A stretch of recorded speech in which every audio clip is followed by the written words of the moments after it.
God is good. All the time. All the time. God is God is good. good. So, yun. So, ang ibabahagi ko po sa inyo is sa Numbers 20, chapter 20, verses 7 to 12. Ate, pakibuksan mo. Tapos basahin niya natin isa pa ganun. Numbers, bilang. Mga bilang, chapter 20, verses 7 to 12. Lahat po tayo kasi, dala natin ang pangalan ni Kristo eh. Diba? So, maging pastor man tayo, maging leader, maging manggagawa man tayo, or mananampalataya, or kasi anak tayo ng Panginoon and we carry Jesus Christ. So, paano ba natin nire-represent si Jesus Christ? Diba? Kagaya nito, may Bible study tayo, ang usapan natin is alas G's. How do you represent God? Diba? Sa oras, diba? Dapat po, pagka sinabi, kasi ang kamit po natin dito ay ang ating Panginoon. Amen. Ang ano po natin dito, ang katagpo or kayaksok po natin talaga ay si Lord, hindi naman po yung mga tao, di ba? So, kailangan po maging ano din po tayo, tignan din po natin yung ano natin. 20. Chapter 20, verses 7 to 12. Sige, pakibasa nga po. Pakibasa. The Lord said to Moses, "Take the staff, you and your brother Aaron gather the assembly together. Speak to the rock before their eyes, and it will pour out its water. You will bring water out of the rock for the community, so they say their livestock can drink." Is it okay? 9. So Moses took the staff from the Lord's presence, just as he commanded him. Then, Then Aaron gathered the assembly together in the front of the rock, and Moses said to them, "Listen, you and rebel, must we bring you water out of this rock?" 11. Then Moses raised his arm, and he struck the rock twice with his staff. Water gushed out, and the community and their livestock drank.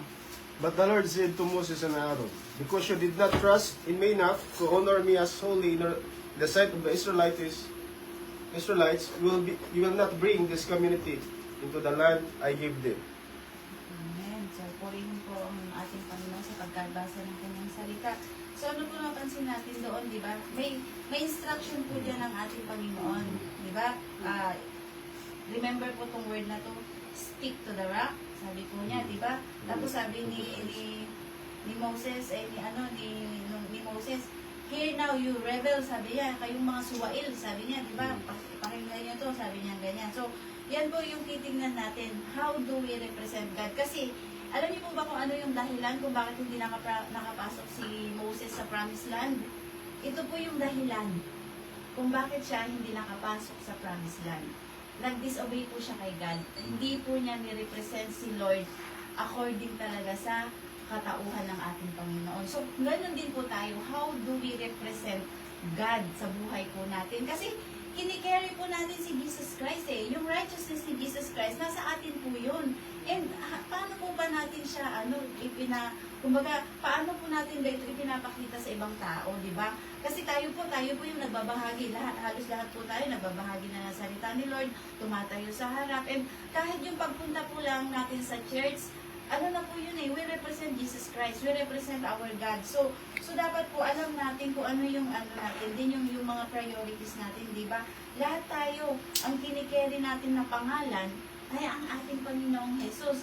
Sabi ko nga, pastor ka man, leader ka man, worker ka man, believer ka man, di ba? Pero higit sa lahat, anak tayo ng Panginoon eh, di ba?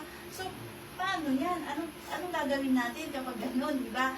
Dahil we carry the name of our Jesus Christ, di ba? So, titignan natin dito si Moses, a man, di ba? Man siya, used mightily by God. Di ba? Siya nga yung naglabas sa kanila sa Ehipto. Siya yung nag-struck, di ba? Yung-struck niya, yung rod na sinasabi dito, the same rod na ginamit niya nung hiniwalay niya yung Red Sea. And yung rod na ito, the same din ito, doon na-instruct niya doon sa bato, doon sa Exodus chapter 17. Dito una niyang in-struck yun. And ang instruction doon is, ganun din niya, i-struck niya. Ano ba yung struck sa Tagalog?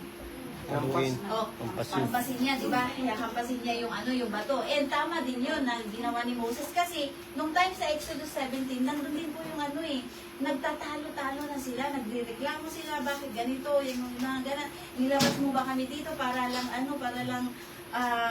yung mamatay kami dito sa gutom, mamatay kami sa uhaw, ganun, di ba? So yun po yung nila eh. And then dito ulit sa sa Numbers 20, nagrereklamo na naman sila. Ang Numbers 20 po is ito po yung malapit na sila lumabas sa desert, di ba? Malapit na po silang pumunta sa Promised Land. Kaso lang po, ang masama dito, yung verdict kay Aaron, hindi lang kay Aaron, most especially kay Moses. Ano po ang naging verdict ng ating Panginoon sa kanya, di ba? Kaya naman po, dito po sa Numbers 28, sabi po diyan, speak to the rock. Ang una nga po, di ba, yung sabi niya, gather. Di ba, yung sa una. Then the Lord spoke to Moses, sabi niya, and, number 7. Speak to the rock. Speak to the rock.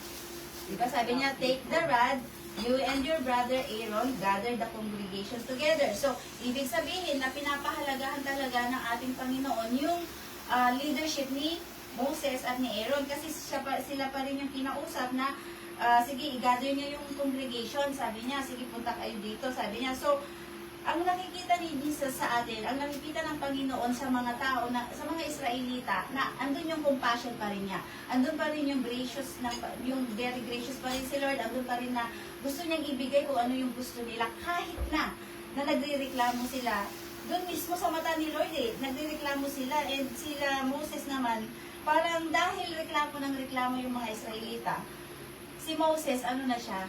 Yung bang parang na-fed up na siya. Parang nagalit na siya. Di ba? Nagalit na siya. And sabi niya, dito sa po natin, point 1 is, see as God sees. Dapat po, nakikita pa rin natin kung ano yung nakikita ng Panginoon.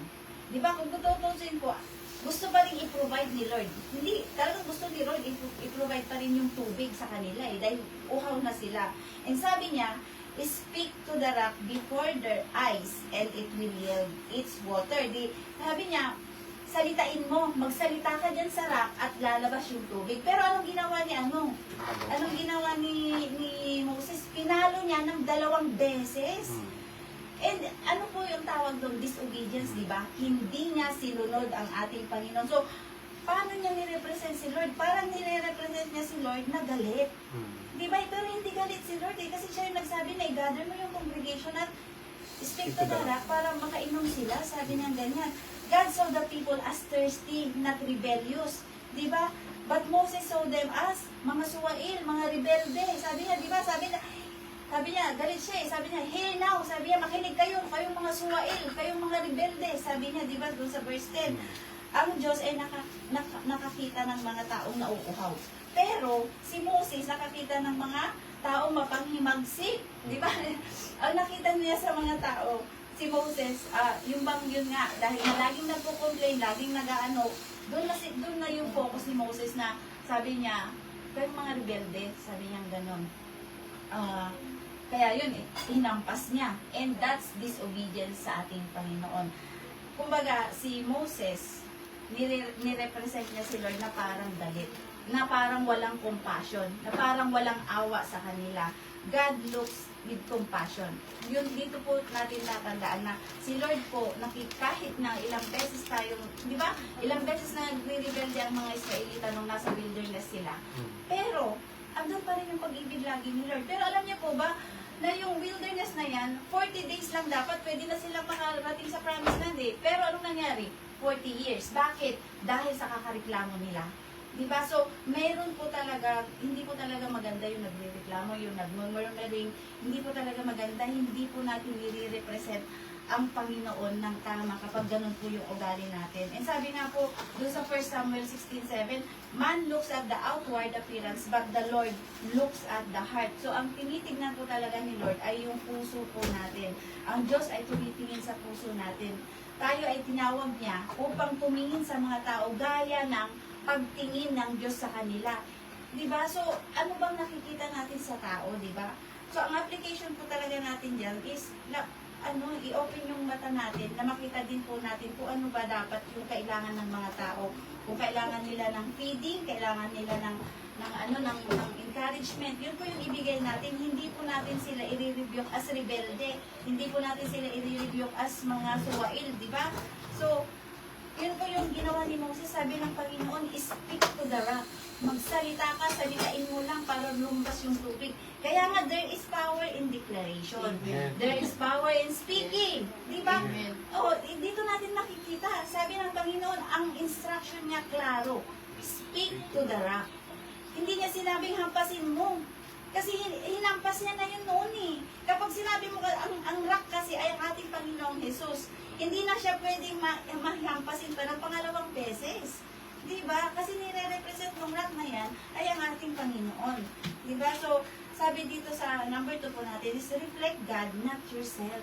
Hindi ka dapat makakita sa sarili mo. Ang nakikita mo din pa rin dapat, ang nire-reflect mo pa rin dapat ay ang ating Panginoong. Diba? So, dapat po, sabi niya, must we bring water for you of this rock? Sabi niya, diba? Kailangan ba kami yung magdala ng tubig para sa inyo? Sabi niya, sila ba yung nagdala? Kay Moses ba galing yung tubig? Hindi. Diba hindi? Kaya sa Panginoon, pero kinuha na niya yung credit. Kinuha ni Moses yung credit na, Ang glory. sabi niya, sabi niya, dalawa sila ni Aaron. Kasi ang tinutukoy niya, as if the miracle came from his own hand, parang yung miracle nanggaling na sa kanya. Diba? Hindi na niya pinahalagahan yung inutos sa kanila ng Panginoon. Diba? So, how do we represent God sa buhay po natin? Diba? Sabi niya, kami ba ang magbibigay sa inyo ng tubig? Di ba sabi ni Moses, samantalang kahit na kumuha ka ng bato ngayon, tayo, i-squeeze mo yan na hanggang sa dumugo yung kamay mo. May lalabas bang tubig kung hindi si Lord ang mag-ano dyan? Di ba? Kahit na anong gawin mo dyan, pigain mo ng todo hanggang lumabas na siguro yung dugo sa kamay mo, lalabas, pero water wala. Kasi nga, ang kapangyarihan nanggagaling pa rin po sa ating Panginoon. Di ba? Siya pa rin po yung biruin mo yun. Ang sabi ni Lord, speak. Pero hindi mo ginawa. Hinampas. Di ba? Pero hindi dapat yun eh. Yet, dahil sa goodness pa rin ng Panginoon, anong ginawa? Lumabas pa rin ang tubig. Diba? Kasi gusto pa rin ipakita ni Lord na siya yung makapangyarihan, na siya yung sovereign, na kahit na nag-disobey si Aaron at saka si Moses, dumabas pa rin ang tubig para makainom yung mga Israelita. So, faithful po ba si Lord? Amen. Tayo ba ang faithful? Hindi. Si Lord ba siya ang nanggagaling lang kay Lord ang kabutihan, di ba? Amen. Tayo, anong kabutihan may papakita natin kay Lord? Hindi na tayo makasunod, di ba? Pero because of Jesus Christ, we are qualified of everything na tinatamasa natin ngayon. Pero, how do we represent Jesus Christ, di ba? Kaya dala-dala po natin yung pangalan niya. We have the righteousness of Christ in Christ Jesus, di ba? Yung righteousness po natin galing sa Panginoon. So, how do we represent Jesus? Di ba? Sa mga gatherings natin, how do we represent Him? Di ba? And sabi po dun sa water came out abundantly in the congregation and their animals drank. So, andun yung kabutihan pa rin ng Panginoon kahit na mali yung ginawa ni Abraham, ni Moses, di ba? Sabi po doon sa Psalms 103 verse 8, the Lord is compassionate and gracious, slow to anger and abounding in mercy. Punong-puno po ng awa ang ating Panginoon.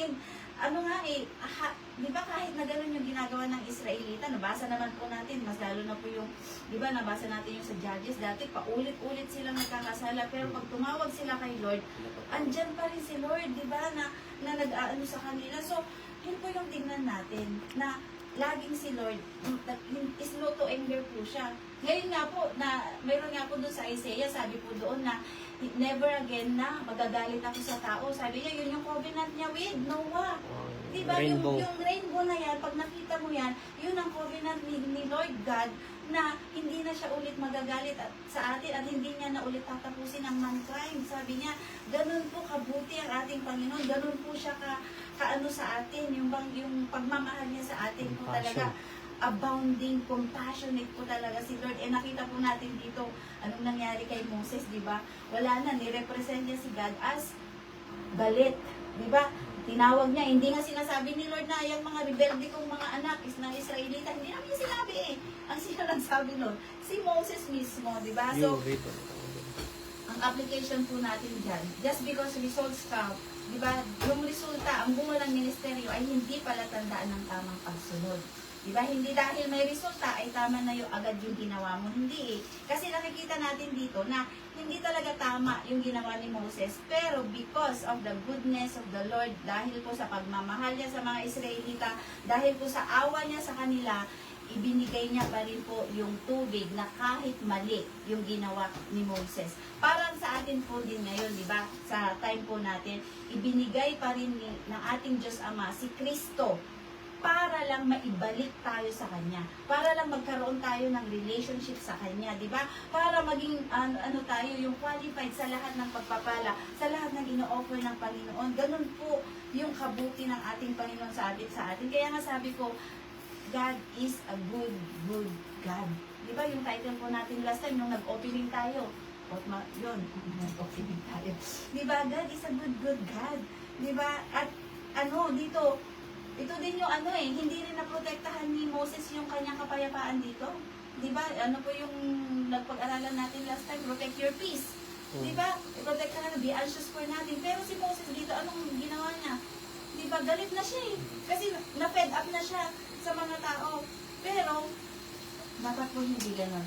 Don't let your emotions or ego stand in the way of reflecting God's true character. Huwag po nating tignan yung huwag po tayong manangan sa ating mga emosyon, sa ego natin. Di ba? Minsan kasi mas mataas pa tayo kay Lord eh. Di ba? Yung pride natin to the max. Samantalang si Lord, ang napaka-humble niya kung titingnan po natin si Kristo. At tayo po, we carry the same name, yung pangalan ng ating Panginoong Hesus. Kaya dapat po, andun yung Christ-like attitude po natin. Di ba, sabi natin, be like Jesus Christ. Be imitators of God, di ba? As dearly loved children, sabi po dun sa Ephesians 5:1, di ba? So, dapat po ganun yung gawin natin, di ba? And number 3, honor God in all you do. Anong sabi ng Panginoon sa 12? Because you did not believe me. Ito, kasi di ba nakakausap ni Moses, ang ating Panginoon. Face to face nga sa Exodus 33, di ba? Nagkausap sila ni Lord face to face. Pero si Moses, para kasi yung radiance ni Lord napunta sa kanya. Di ba? Kaya nga po nagtabing siya kasi para hindi makita ng tao na nawawala yung radiance. Samantalang yung pinag-aralan po natin na transfiguration ni Jesus Christ, hindi po nawawala yung radiance ng ating Sa Panginoon. burning bush. Diba? So, alam niyo po, sabi niya, because you did not believe me, to hallow me in the eyes of the children of Israel. Ano yung hallow? To treat him as holy. Hindi mo ako, yung trinato, yung holiness ko, sabi ng Panginoon kay Moses, di ba? To honor me, to represent me accurately. Di ba, hindi mo ako ni-represent ng tama. Sabi niyang Panginoon mismo, kay Moses, because you did not believe me, hindi mo ako pinakinggan, hindi ka naniwala sa instruction ko, sabi niya. Diba? And hallow me, yung hallow me po, isang nangangahulugan ng paggalang, reverence sa ating Panginoon, pagsunod sa kanyang kabanalan, diba? At pagtanghal sa kanya ng tama. Moses failed to represent God. And tayo po, how do we represent Jesus as our Lord and Savior? Di po ba? Kumbaga, may Christ-like attitude na po ba tayo sa ating mga sarili? Kayo lang po makakasagot niyan eh, di ba? He made God appear angry and harsh. Di ba? Nakita natin parang, sige, kayong mga rebelde, punta kayo dito. Sabi niya gano'n. Tapos, in-instruct niya 2 beses. Samantalang hindi yun hindi yun yung instruction ng Panginoon. Asa na yung obedience? Di ba? Wala na. Instead of showing God as patient and kind, Moses made him look furious. Yung bang galit ang ating Panginoon, di ba? So, ang resulta, anong naging result ng kay Moses? Ito yung kahit na nag-obey si Moses throughout the journey nila, ano pong resulta dahil sa disobedience na to? You shall not bring this assembly in the land. Promised land. Kaya po, si Moses at si Aaron, hindi sila nakapasok sa promised land. Ito po yung dahilan. Dahil hindi nila nirepresent ng tama at hindi sila nag-obey kay Lord ng tama. Di ba? Dahil lang doon, di ba? Sabi nga, doon sa last part nito, alam niyo po, sabi ni Moses kay Lord, ang request niya lang is, ipakita mo sa akin yung promised land. Kaya naman po, si Moses, dinala ni Lord sa bundok. At ipinakita niya yung promised land. Hanggang tingin na lang po si Moses. O, di ba? Samantala, Sulyap. so, ano na lang siya, hanggang tingin na lang. Kasi nga, dahil sinabi na ni Lord dineclare, ito na po yung yung verdict ng ating Panginoon sa Hatol. kanya. Di ba, ang hirap naman na ang verdict sa'yo ni Lord, ay, hindi ka makakapasok sa promised land kasi nag-disobey ka sa akin. Tingin ka lang. Di ba? Hanggang tingin ka na lang. Di ba? Hanggang tanaw ka na lang dun sa promised land na milk with flowing with milk and honey na sinasabi. Siya pa naman natin yung sa leader. Canaan, di ba? Siya pa naman yung leader. Ang nakapasok lang po, sino ang nakapasok lang po Caleb. doon? Si Joshua Joshua. at si Caleb, yung kanilang mga angkan. Angkan. Di ba? So, sabi ko nga, sayang naman, hindi nakapasok si Mga tao Moses. pala nadala, hindi pala nakapasok na, no? Wala, dala At nung dinala po Angkan ni God na si Moses doon sa bundok na yan, doon na rin po siya namatay. At ang nag-bury mismo kay Moses ay ang ating Panginoon. Hindi po alam kung saan, pero si Lord po yung nakakaalam. Pero, ang tanong, nakarating ba si Moses sa langit, sa heaven? Nakarating po siya. Bakit? Di ba doon po sa pinag-aralan natin sa Transfiguration, nandun po siya kasama ni Jesus, si Elijah, at si Moses. So, ibig sabihin, nakarating naman po si Moses yun doon lang po siya sa promised land, hindi nakarating. So, Okay lang yun. diba? Pero hindi naman okay yun kasi siya yung leader, di ba? So, makikita natin dito na we should represent God according po talaga doon sa image ng ating Panginoon. Hindi po pwedeng, hindi pwedeng, sige, okay lang to. Yung bang hindi natin binibigay yung best natin. Kasi we are carrying the name of Jesus Christ. We are His righteousness. Tapos, kapag pala, parang tinitik for granted mo lang si Lord. Di ba? Mas lalo na po pagka, dapat po, natin, na siya yung makita natin lagi, na siya yung i-represent natin.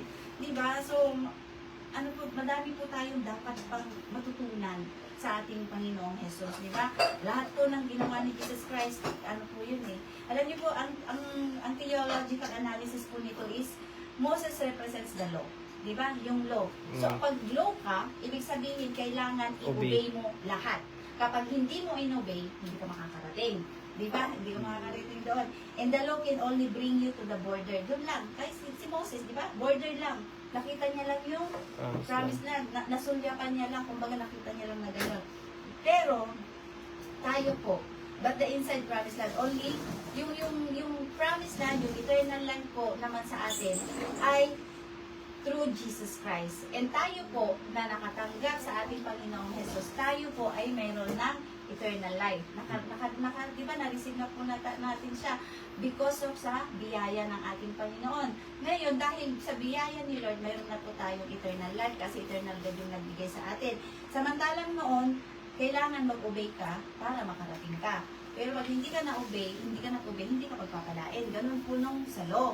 Ngayon, tayo po na we have the Jesus Christ, napaka-bless po natin kasi Jesus Christ obeyed everything for us para po makarating tayo sa promised land. Diba? So tayo po, meron na po tayong promised land. Pero, diba, si Moses po ay sumasagisag sa kautusan. Diba? At ang kautusan, makapagdala lamang sa iyo hanggang dulo.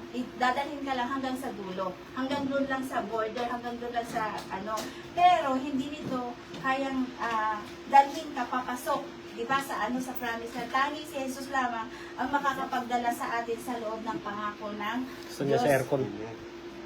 Kaya ibig sabihin po nito na si Jesus Christ lamang po yung makakapagdala sa atin sa promised land. And kayo po ba? Na may promised land na po ba kayo? Promise wife. Diba? So yung promised land po ng ating Panginoon, nasa atin na po yan eh. Ngayon, alam niyo po yung obedience natin ngayon, hindi na po yung kagaya ng obedience noon sa law.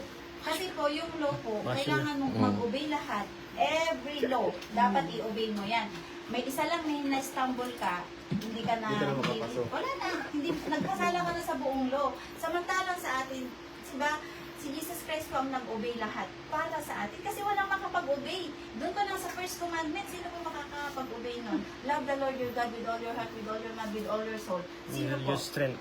With Jesus all your Christ. strength. Si Jesus Christ lang po nakapag-fulfill nun at lahat niyan, pinulfill niya for us. Diba? Sabi po doon sa 2 Corinthians 1:20, kung hindi po ako nagkakamali, all the promises of God are yes and amen. And it is fulfilled by God. And yung yes po natin, yung pag-amen po natin, yan po ay napupunta sa langit. At kaya naman po, nare-receive natin yung ginawa ni Kristo para sa ating lahat. Diba? So, tayo po ba, are we showing yung compassionate sa kapwa natin? Andun po ba yung compassionate, yung compassion? Andun po ba yung grace, di ba? Dapat po, andun po ba yung understanding, yung patience po natin? Na ipapakita po ba natin yung fruit of the Holy Spirit? Di ba sa mga kapwa po natin? Kasi ito po yung hamon talaga sa atin eh. Kaya i-check din po natin yung mga puso natin kung how are we representing our God? Paano natin nire-represent ang ating Panginoon sa time, sa talent, and sa treasure. Lahat po yan. Kailangan alam po natin kung paano natin nire-represent ang ating Panginoon. Kaya naman po, kagaya niyan, do I see the way God sees them? Nakikita ba natin yung mga tao? The way ng pagtingin sa kanila ng ating Panginoon. Di ba?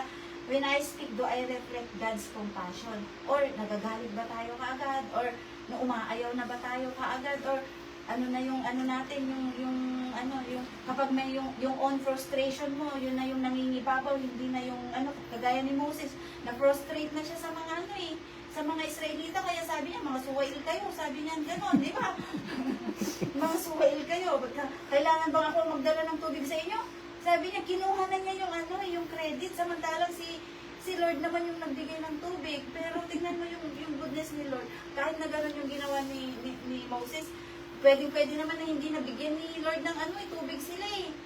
Pero dahil mahal niya ang mga Israelita, mahal niya ang kanyang mga tao, kagaya ng pagmamahal niya sa atin ngayon, ano nangyari? Mayroon pa rin tubig. So, ang tanong ko lang sa inyo, how do you represent God sa time, sa talent, and sa treasure po ninyo?